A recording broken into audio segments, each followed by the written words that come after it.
ప్రభునందు ప్రేమైన వాళ్ళారా, ప్రభువైన యేసుక్రీస్తు నామములో మీ అందరికీ శుభాభివందనములు. ఈ ఉదయకాలంలో కలువరి కృపాసనం మీదకు నేను ఆహ్వానించుచున్నాను.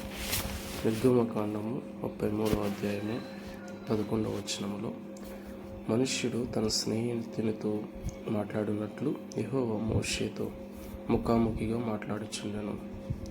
దేవుడైన యెహోవా మోషేతో మాత్రం ఎందుకు ముఖాముఖిగా మాట్లాడాడంటే, ఐగుప్తులో నుంచి మోషేతో పాటు 6 లక్షల కాల్బలమైన ఇశ్రాయేల్ జనాంగం అంతటినీ కూడా బయటకు తీసుకుని వచ్చాడు.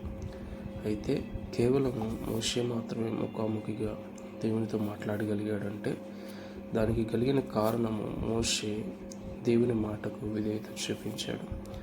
ఆయన నిబంధనను గైకొనుతూ వచ్చాడు. ఆయన ఆజ్ఞలను, ఆయన కట్టడలను గైకొనుచూ వచ్చాడు.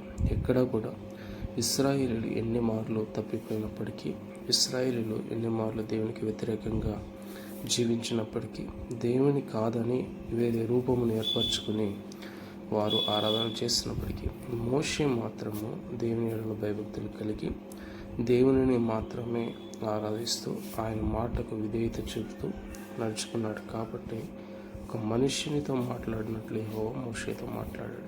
దేవుడు మనతో కూడా మాట్లాడాలంటే మోషే వలె మనము ప్రత్యేకింపబడిన వారుగా, సమర్పించుకున్న జీవితం కలిగిన వారుగా, దేవుని మాటకు విధేయత చూపించి ఆయన ఎడల భయభక్తులు కలిగి జీవించిన ఎడల ఆయన మనతో కూడా మాట్లాడి మనలను మోషేను నడిపించిన విధంగా మనలను కూడా నడిపించి ఆయన నిత్యత్వమునకు వారసులుగా చేస్తాడు. ఆమేన్.